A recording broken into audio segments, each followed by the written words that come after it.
Welcome, one and all, to Merely Role Players, where theatrical people play role-playing games. I'm Matt, your host, and this is Act 1 of Prospero and Viola, a story of 2 shipwrecks, 2 crews, and 1 remote and uninhabited island. Each season of Merely Role Players is a self-contained story in a different genre, so you can jump in right here. No need to listen to our whole archive. Though having said that, this season does have some Easter eggs for long-time listeners, so listen out for those if that's you. If you caught last week's backstage bonus episode, then you've already met some of the players.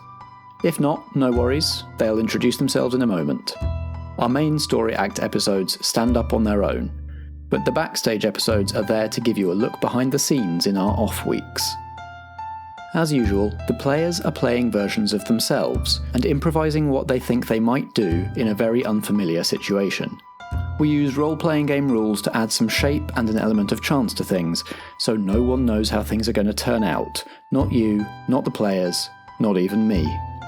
That should be all you need to know for now. All that's left to say is that life's a game, the world's a stage, and we're all merely players.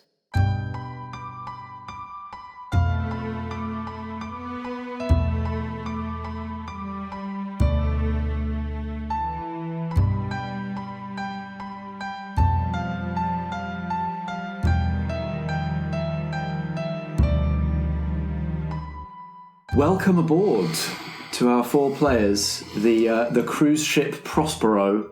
Excellent name, excellent name. Very On nice. the cruise ship Prospero. Oh God. This will be a musical series. To some extent. I'm Matt, you know me. Let's just go around the table and we'll introduce our 4 players and what their role is as members of the resident variety show theatre company on this cruise ship. Starting with Josh. Hello, my name is Josh. You may recognise me on the far stage left side of the chorus line tap dancing ensemble group. I am Strat. Look over there while I do something magical in my illusionary show, Stratastic Illusions.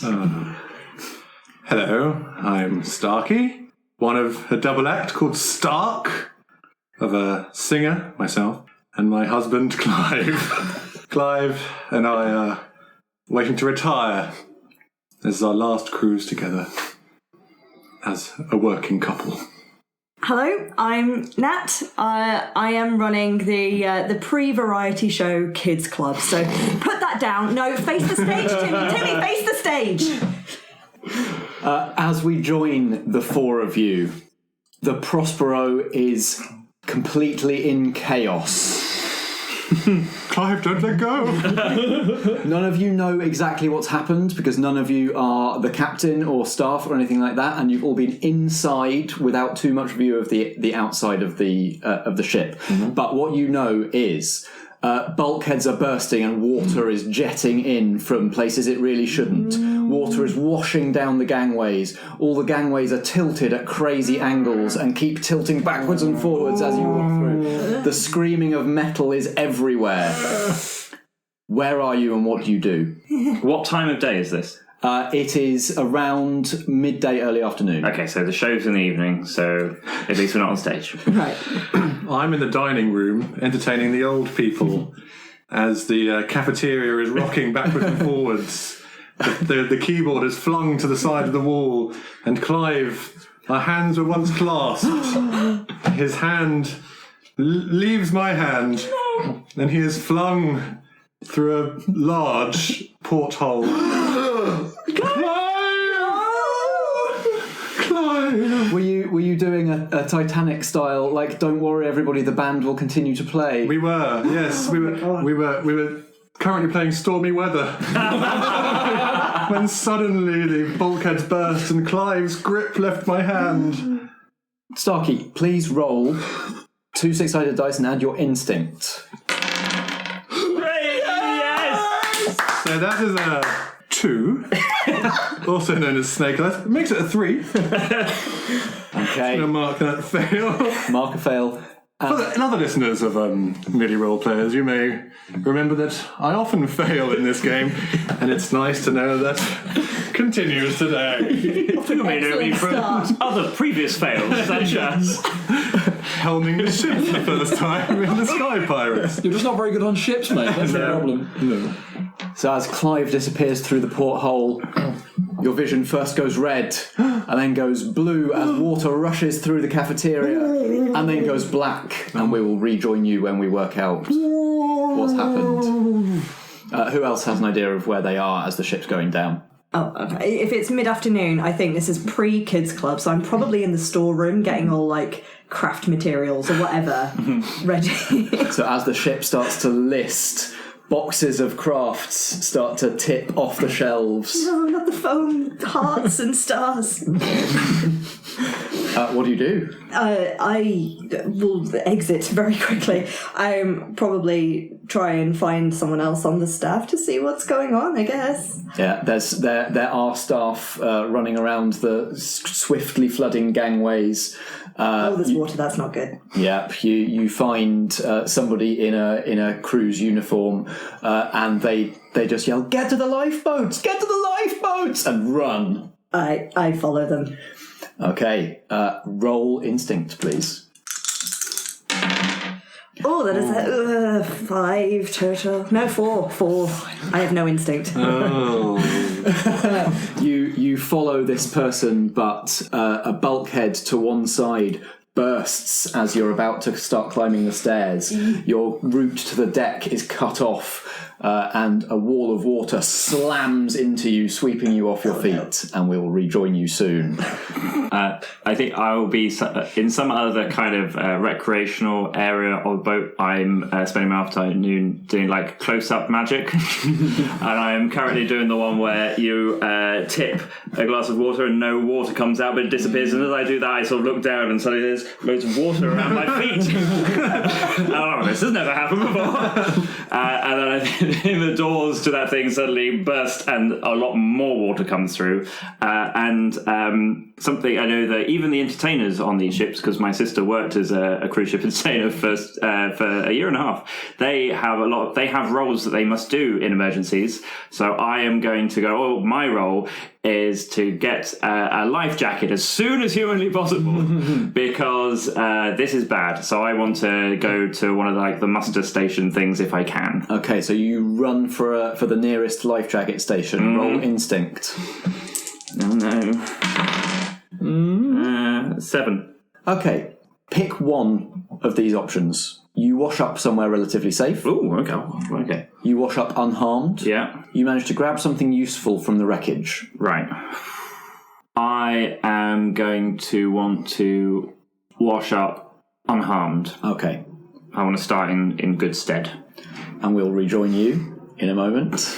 Josh? So I'm preparing for my performance as we are one of the earliest shows on the slot. I'm in the dressing room that I share with Chris and with Clive, applying my foundation and passively aggressively taking as much room up as I can do on the dressing table, listening to show tunes and preparing myself, tightening my tap shoes and adorning my sequined waistcoat. Okay, as the ship begins to list and the groaning of metal begins to fill the air, and you start to hear above the usual sound of lapping waves a much harsher sound of water entering the ship. What do you do? Well, I know exactly what you're supposed to do in these situations, so I take out a small suitcase that I've got and I start packing as many of my things as I can do. As many of my costumes, spare pair of tap shoes, a couple of bottles of rum that I've been given by my elderly admirer who comes to see the show every day, and I start to zip it up, and just as I'm running out, I just knock all of Chris's and Clive's stuff off of the dressing table. There's a little sign that says, "Please keep this side tidy." Yeah, I sort of rip a couple of passive-aggressive notes on the side, run out, turn the light off, and then leave. Roll instinct. Ooh, okay. I've got a 0 to this, and I'm going to use the dice tower. First time. It's probably not gone well. Possibly the only time I do this. That's 0. Hey! That is a 10 total. Same 3 options. Choose 2. Ooh, okay. So I would like to grab on the way out. I'm going to grab one of the bottles of rum. Okay. And I'm quite a good swimmer, so in the chaos, I managed to push my way up to the deck, dive into the water, and I would like to wash up unharmed. Okay, you're going to be unharmed. You can write down on your sheet under forage that you have a bottle of rum. Yo ho ho. Absolutely. It was either that or it was my makeup set, so we're going to go for rum. The thing you got something useful. Yes, supposedly. Let's hope so. It could be a Molotov cocktail. It could be a way to. It could lift our spirits, our collective morale. Yeah. Let's get shit-faced. Anesthetic. You can use it to disinfect it. That's it. Yeah. Flammable, Waste. right? Yeah. Flammable. Good instinct. Life becomes a blur as the Prospero breaks up and sinks beneath the waves in the late wearing on afternoon sun. Perhaps people make it to the lifeboats, perhaps they don't. The four of you don't know. The four of you only know the water in your eyes, the water up your nose, the smell of salt, the burning in your muscles as you struggle to stay afloat. And we rejoin Strat and Josh as the two of you wash up unharmed on a stretch of beach you know not where. I will cough up all the water. I am face down in the sand, sort of spread eagle starfish. Do I still have my water jug? No. Oh, okay, yeah, that's fair. You didn't roll well enough. That's true. I will run over to Josh and help him out. Are you okay? You're right. Do you know what happened? I think there might have been some trouble on the ship, perhaps. Yeah, I think there was. I'm going to look out and see, can I see the ship or bits of it sinking, or is it just gone? You can see some flotsam. You can see things floating on the sea, in almost kind of leaving a trail from this beach to somewhere further out to sea. Okay. You can't see any of the actual superstructure of the ship above the waves anymore. Sure. Now, I seem to remember something, that when you are stranded on a desert island, there are 3 S's you need. It's shelter first, then sustenance. I can't remember the third one. It's probably like signal, so you can call for help or something. And as you turn to me, you hear a ding as I open up the bottle of rum and just take one big swig out of it and pass it and put it in your hand. Shit-faced. That was the Shit-faced. final I will take a swig and swirl it around in my mouth to get rid of the salt. How is it? It's lovely. Where did you get it? It was, you know, that admirer that I've got. I can't remember her name. She always turns up. She really likes me. She keeps giving you rum. She's always sitting at the front row and taking photos. Yeah. She's my biggest fan. I don't know who she is, but hopefully she can swim. So I'm sure she will. I'm sure she'll be fine. The average age of our clientele are definitely those that are going to be strong swimmers. I'm sure they would have run to the lifeboats and got there first and fought their way up. Strong runners as well. I'm going to take that rum back from you. Okay. I take the bottle and cork it and put it back in my pocket and continue as you have to look out over the sea. I'm going to see if there's any survivors splashing around. You don't see any signs of life. It's hot. We need shelter. It's hot. The sun is beating down, and as the salt begins to dry on your foreheads, you realise that this is not necessarily a safe place to stay, especially while you don't have access to fresh water. Starkey and Nat. Yeah. Everything is dark for a while. There are definitely moments where you can't help but inhale mouthfuls of water and feel your lungs burning and just manage to struggle above the surface. And when life begins to make sense again, when the swirling of water is over and you're able to take stock of your surroundings and you seem to have stopped moving, you are somewhere dark and cool and you're in water. You can't feel the bottom. You're treading water, heads and shoulders above the water. You can just see each other in the dark with reflections off the surface of the water, and you appear to be in some sort of low-ceilinged cave. So there is, you could reach up and you could touch the ceiling of the cave with your hand if you wanted, but it appears to be kind of black rock. Definitely feels like rock and not squishy. Definitely feels like rock. Okay, good. You're not inside a whale. And you can't see where you came in. in all the confusion of being underwater and ducking and coming back up and ducking and coming back up and being swept by currents. You've lost track of where you entered this dark cavern. There are little shafts of light that just give enough light. Tiny little ones. Yeah, you reckon there must be light coming in somewhere because there's just enough reflecting off the surface of the water for you to be able to see. Also, from swallowing lungfuls of water, you have both lost 1 morale. So we're down to 1. We're down to 1 each. Natalie, you there? Starkey! Sorry, Stark! Just you can call me Chris. I really don't feel this is the time for proper pleasantries, but I'm really, really not comfortable in this situation. Is there anything... do you have a life jacket on? I've got my waistcoat on. Okay, that's not Neither of you managed to grab life jackets. I sort of grab her. Are you okay, dear? I mean, I seem to be just about remembering how to tread water right now, but I can't guarantee I can do this for a very long time. So I keep really kicking. like to. Yeah. I guess I'm trying to feel the ceiling to see if there's anything more I can grab hold of. And I'd like to see where the light is coming from. Okay, the ceiling is just uneven enough that you can probably grab a slightly slippery handhold. Okay, looking for where the light is coming from. Roll instinct. A 9. You can choose one. Your options are prevent harm to someone or get someone out of harm's way. I'd like to get Natalie out of harm's way. I can't lose another person. Yeah, okay. And I think that must mean that you see an exit. Right. Natalie, just keep calm and hold on to my arm. Okay. And I sort of just start paddling us to where I can see some safety. Yeah. So it's light. Yes. So you see light coming through. The light is actually coming through under the surface. Okay. So there is going to have to be some diving and swimming under in order to get out of this cavern. Natalie, have you seen a classic film of the mid to late 90s, I think it was? Alien Resurrection, I think it was. Yes, you must grip onto my shoulders and round my neck, and now we're going to go for a little dip. Okay. I'm just holding on. I don't need to do anything. Hold on. Okay. Kick. Okay. Kicking, and we'll be okay. Okay. We'll be okay. Won't we? Do I need to have my eyes open? No. Playing fetch. I give her my cravat and I sort of tie it around her eyes so she doesn't get too scared. Okay. Like I'm calming a kestrel. I mean... calm down now, calm down. And I like, sure, I'm just going to go with it in this situation. I just lost my husband. Do as I tell you, woman. Right, arms round, and away we go. So you both take big breaths, and Starkey, you're going to swim down through this tunnel. Please roll resolve.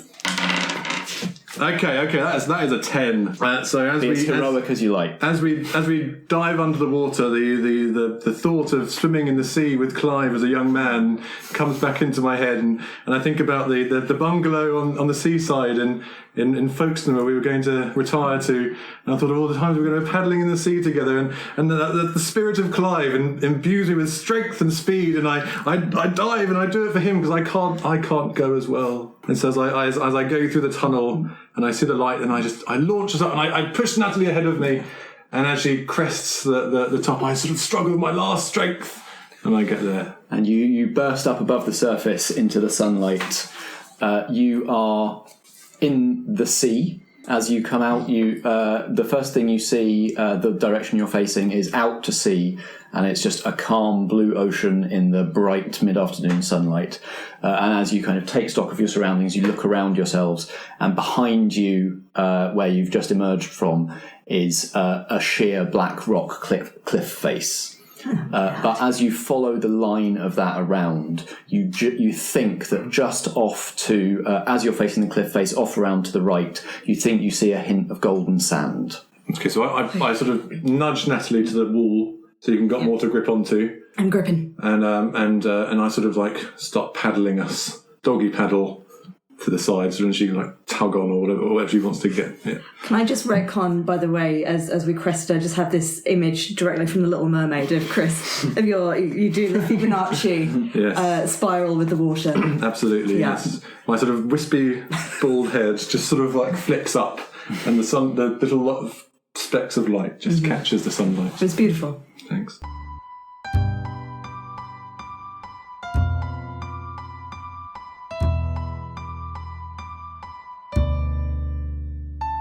Hello again, and welcome to the middle of the episode. It feels like this bit should be called the interval, doesn't it? Except that the interval's supposed to come in between acts, and this one's in the middle of an act, so it doesn't quite work. I'll work it out. We're leaving the Prospero castaways behind for the second half of Act 1. In a few minutes you'll hear this season's second cast introduce themselves. You can get to know them a bit better in next week's backstage episode if you want. Each story act this season is going to switch between the two sets of castaways, one set from the Prospero, who you've already heard, and one from the Viola, who you're about to meet, following them on a year later. Whenever you hear the piano fading in, you know you're about to go forward or back a year in time to join the other cast. Or you've reached the middle of the episode and I'm about to start talking to you.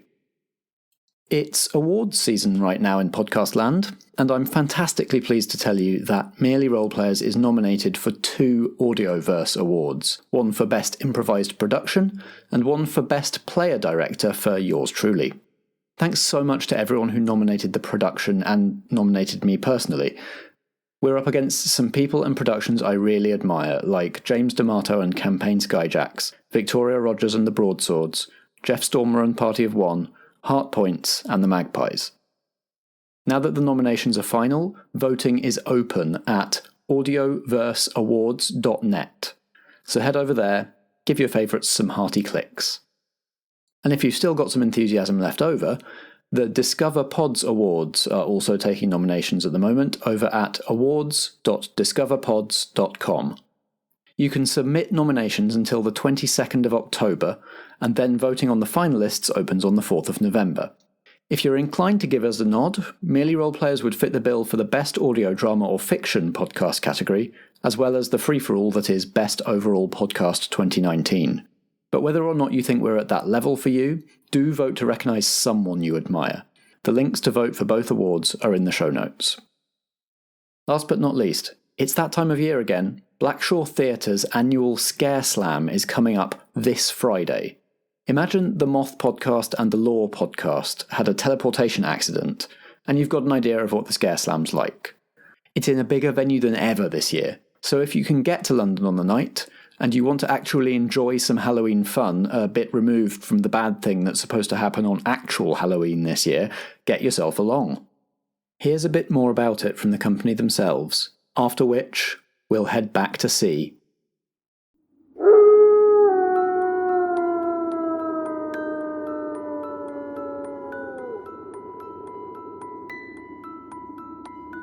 On Friday, the 11th of October, we, Blackshaw Theatre, invite you to join us for our 5th annual Scare Slam at the Pleasance Theatre as part of the London Horror Festival.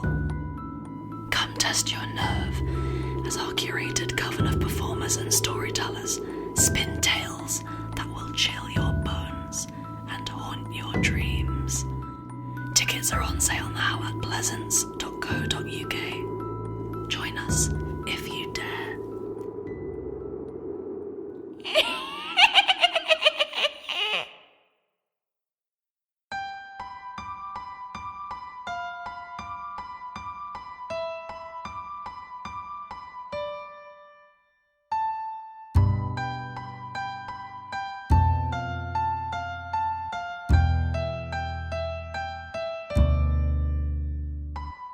We join the crew of the Viola around the table.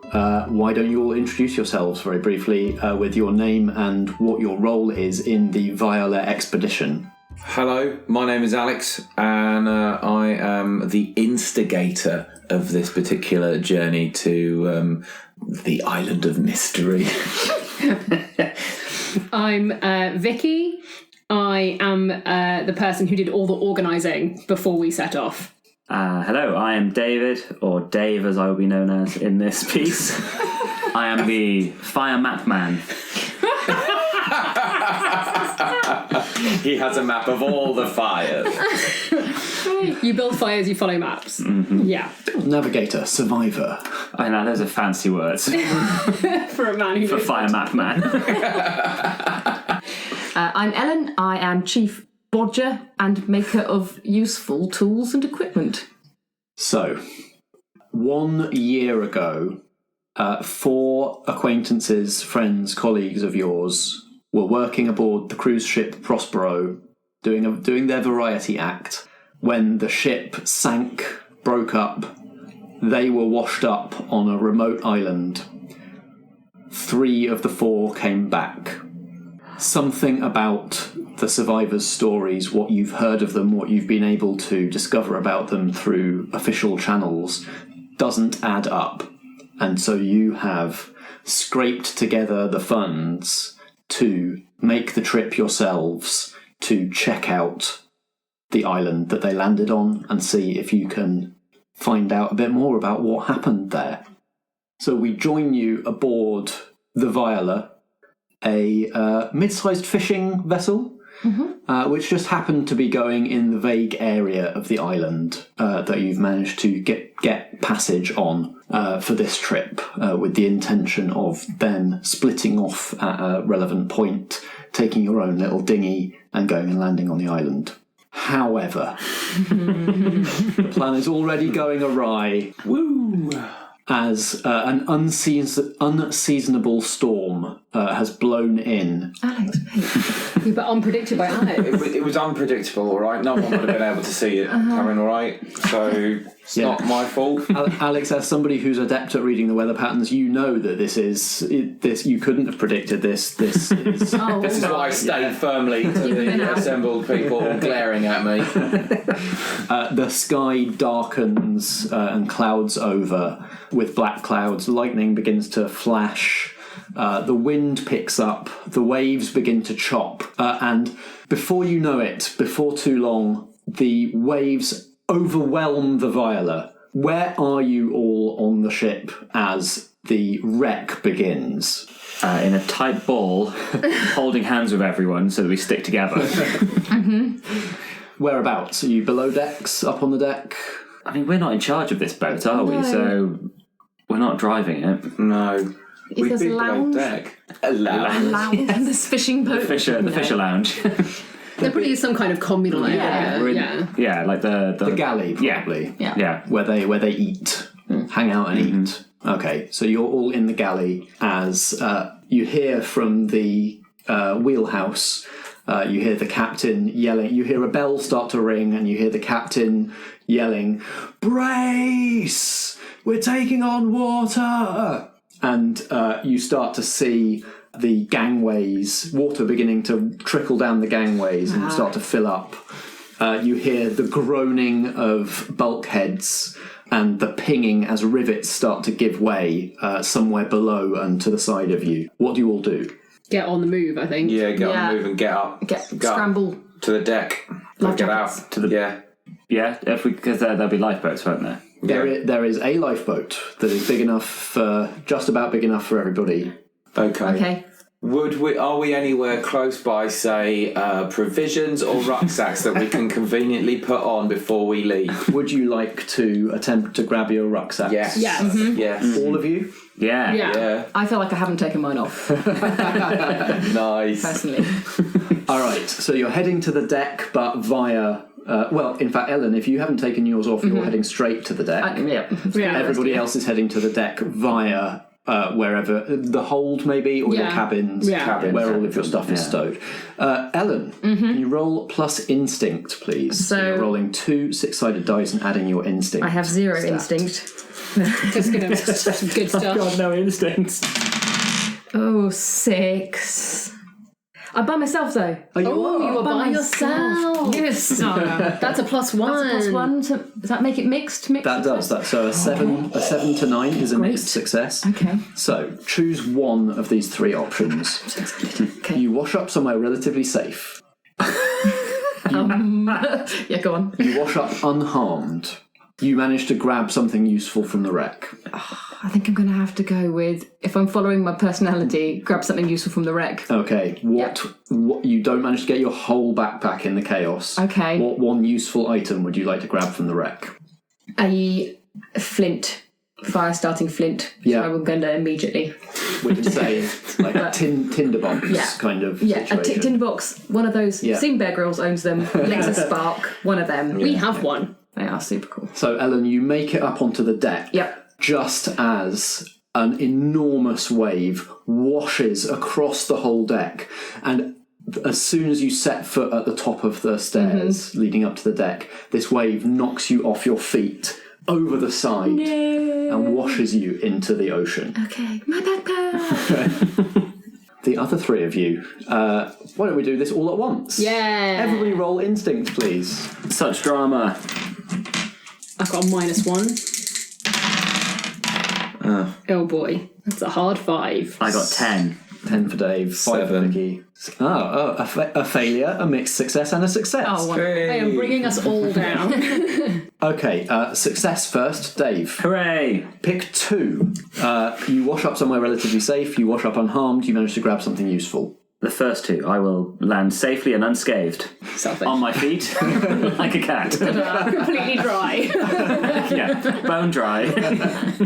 Alex, pick 1.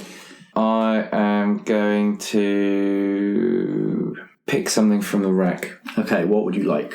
I'd like a compass. One of those ones where, like, that you get the little 6-figure grid references ones. Yeah, not an old school piratey one, no. The three of you make it to your cabin. You go for your bags just as the bulkhead in the cabin gives way and a wall of water slams you all. Dave, you are not slammed into the opposite wall. You are just sent straight out of the door and straight like down the gangway and almost like just jettisoned from the ship by this water pressure. Alex, Like Moana. Alex and Vikki, the water slams you into the bulkhead and you each take 1 harm before you are similarly washed out of the ship as the whole ship turns, capsizes and sinks beneath the waves. All 4 of you, for a little while, all you know is you don't know which way is up. All you can hear is the sound of bubbles in your ears and the sound of rushing water. Occasionally you manage to break the surface and grab breaths, but not through like your own power of swimming, just kind of by the water currents. For a few minutes, that is all you all know. Dave, your pack is gone. All you have is the clothes you are standing up in, but you wash up somewhere relatively safe. Yeah, quite nice, right? Yeah, so where would you like palm trees?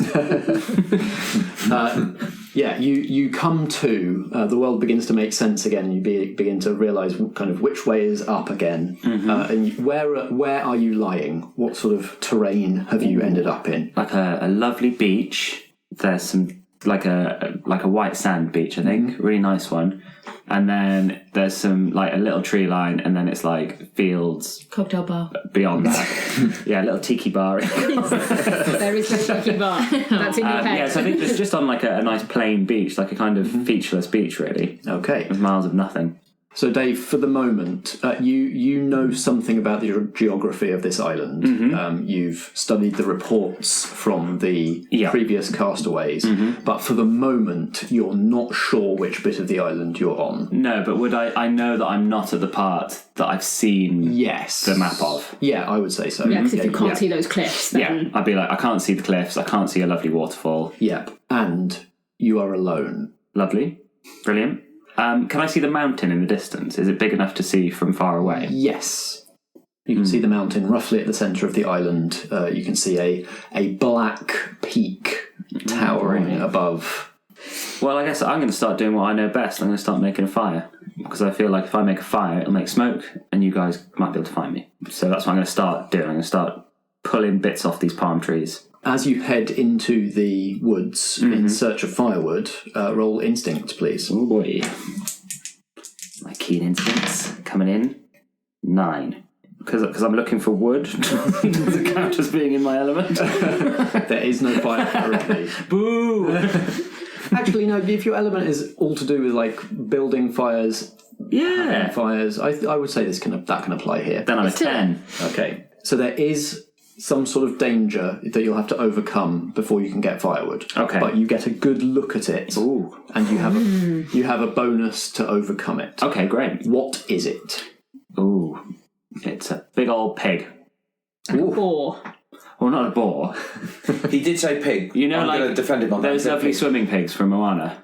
It's one of those, but it's quite cross. It's an angry swimming pig from Moana. That's what you're going with. Oh, it's an angry Polynesian pig. Yeah. Okay. You can see. This is not that dangerous. No. Wow. That's good, and good, and rightly so. This is good. Okay, fine. You can see that this pig has actually sort of like in building itself a little nest for itself, a nice little place. It's been gathering brushwood. It's been gathering stuff that's fallen off the trees. So the exact firewood that you need, like the dry stuff, not the stuff that you would break off. It's between you and a nice ready-made pile of perfect firewood and kindling. But you get a good look at it. It hasn't noticed you. How do you get the firewood, or don't you? Well, I'm going to make myself big and run at it. Try to scare the pig away. From its nest. Going, piggy, piggy, piggy, piggy! Roll instinct. Oh no. 7. Can I get myself out of harm's way? You sure can, but you might take harm in the process. Oh. So that would be... Or I could prevent one harm to myself. But the danger would still be there. I'm going to say I will prevent any harm happening to myself, but I'm assuming I did not scare the pig away. The pig is still a present danger. So you run... Present pig danger. It's good to know there's pigs on this island. Nom nom. You run at the pig, making yourself big and shouting. Yeah. It doesn't seem like this pig knows what you are and doesn't know that's a this sign is that it needs to move. No. And so it stands its ground, but you notice that it's standing its ground quickly enough to not like run into it and it attack you. So it is still in between you and the firewood, and it has noticed you now. Yeah, now it knows I'm here. Might defend its territory. Okay. Ellen, Yep. you come to choking up water. Lovely. Take 1 harm. Oh, okay. Your lungs are burning. You've definitely inhaled some salty seawater, and your throat is burning with it. Okay.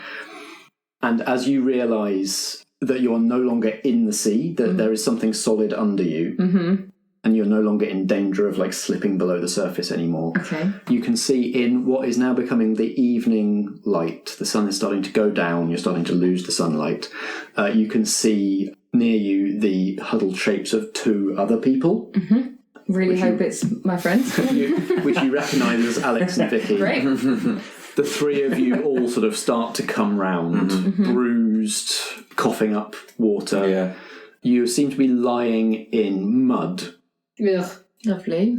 and you can make out near, kind of around you, the shapes of gnarled and twisted tree roots digging into the mud, leading to kind of mangrove type trees with big overhanging canopies.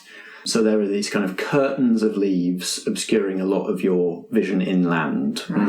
So you seem to have washed up in a kind of swampy sort of area. Okay. As the 3 of you start to move and start to like prop yourselves up and take stock of the fact that the 3 of like see each other, you spot the shapes of each other, and you also spot 2 other shapes. Oh boy. One on either side of your little group in the mud. At first, maybe you think it's driftwood, and then you realise that on It's either something side, that looks like driftwood. yeah, Oh, God. in the growing dusk, you see that you have attracted the interest, not necessarily yet the hostility. They don't seem to be making any move, they just seem to be observing you. But there are 2 crocodiles Oh, that's fine. menacing your group.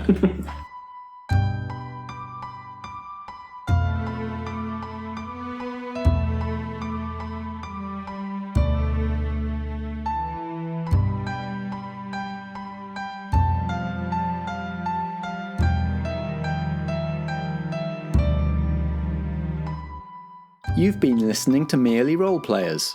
In this season, Vikki, Dave, Ellen, Alex, Nat, Strat, Starkey and Josh all play themselves, sort of, in a game designed and run by Matt. Like most of our games, this one's powered by the apocalypse. You can find more games in this genre at apocalypse-world.com/pbta. If you enjoy the programme, let us know with a review or rating on Apple Podcasts, Podchaser, Listen Notes, or wherever you do your listening.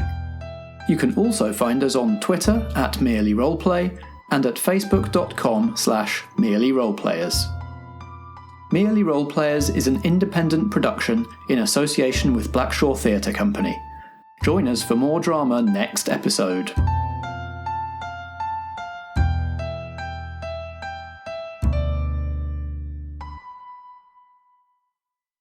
Lovely, Matt. I'd just like to point out that Dave has gone for the opposite side of the island Yeah. from where we're trying to go. Yeah. By choice.